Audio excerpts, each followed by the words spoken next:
राम राम दोस्तों, मेरे channel positive सनातनी पे आप सभी का स्वागत है। यहाँ पर बस सनातन की बात होगी। तो आज फिर मैं आपके सामने एक सनातन से रिलेटेड एक किस्सा लेके आया हूँ, एक कहानी लेके आया हूँ। तो सुनिए जरा। श्रीमद् भागवत महापुराण के अनुसार श्री सुखदेव जी परीक्षित से कहते हैं कि एक दिन शाम प्रद्युमन, चारबान और गदा आदि यदुवंशी राजकुमार घूमने के लिए उपवन में गए। वहां बहुत देर तक खेल खेलते हुए उन्हें प्यास लग गई।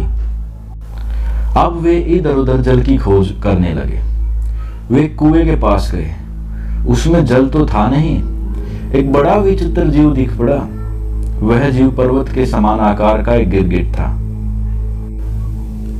उसे देखकर उनके आश्चर्य की सीमा न रही। उनका हृदय करुणा से भर आया और वे उसे बाहर निकालने प्रयत्न करने लगे। परंतु जब वे राजकुमार उस गिरे हुए गिरगिट को चमड़े और सूत की रस्सियों से बांधकर बाहर न निकाल सके, तब ये विषय लेकर वो श्री कृष्ण जी के पास पहुंचे और उनसे जाकर निवेदन किया। जगत के दाता भगवान श्री कृष्ण उस कुएं पर आए। उसे देखकर उन्होंने बाएं हाथ से खेल खेल में अनायास ही उसको बाहर निकाल लिया। भगवान श्री कृष्ण के करकमलों का स्पर्श होते ही उसका गिरगिट रूप चला जाता और वह एक स्वर्ग के देवता की भांति रूप ले लेता है। अब उसके शरीर का रंग तपाए हुए सोने के समान चमक रहा था और उसके स्वरूप पर अद्भुत वस्त्र, आभूषण और पुष्पों के हार शोभा दे पा रहे थे।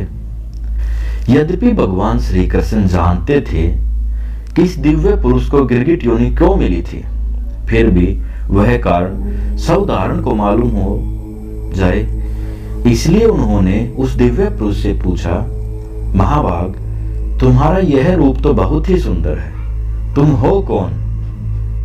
श्री सुखदेव जी कहते हैं, परीक्षित,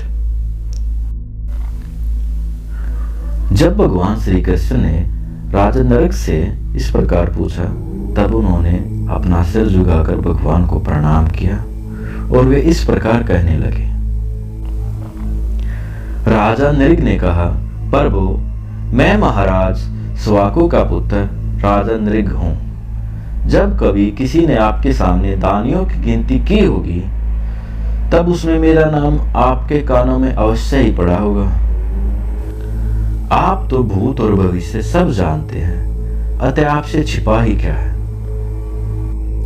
फिर भी मैं आपकी आज्ञा का पालन करने के लिए कहता हूं। भगवान, पृथ्वी में जितने धूलकण हैं, आकाश में जितने तारे हैं, वर्षा में जल की जितनी धाराएं गिरती हैं, मैंने उतने ही गायें दान की थी।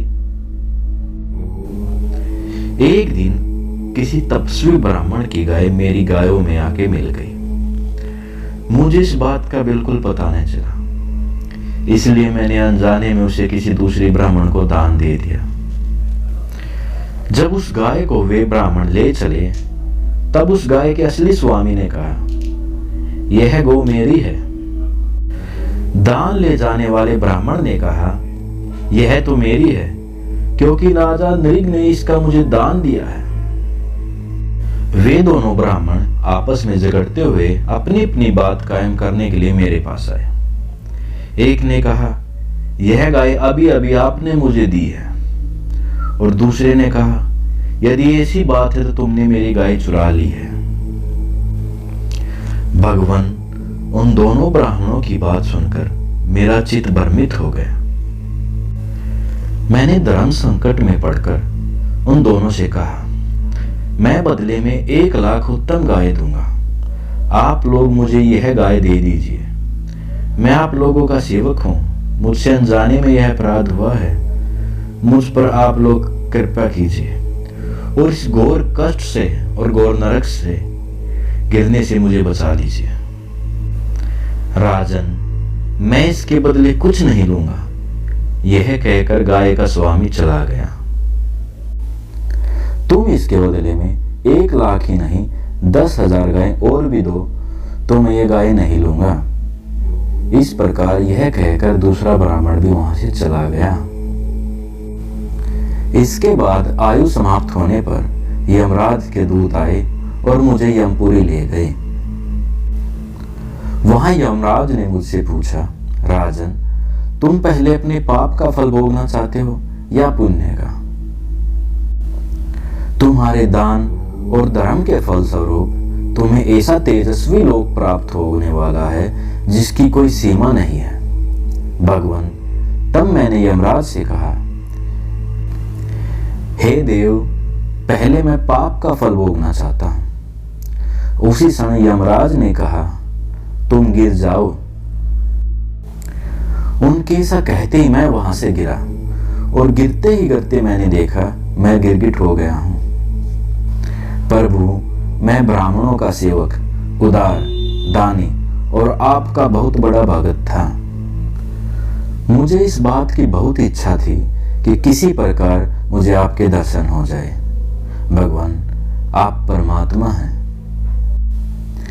मैं आपको बार बार नमस्कार करता हूं। राजा नृग ने इस प्रकार कहकर भगवान की परिक्रमा की, अपने मुकुट से उनके चरणों को स्पर्श करके प्रणाम किया। फिर उनसे आज्ञा लेकर सबके देखते देखते ही वे श्रेष्ठ विमान पर सवार हो गए।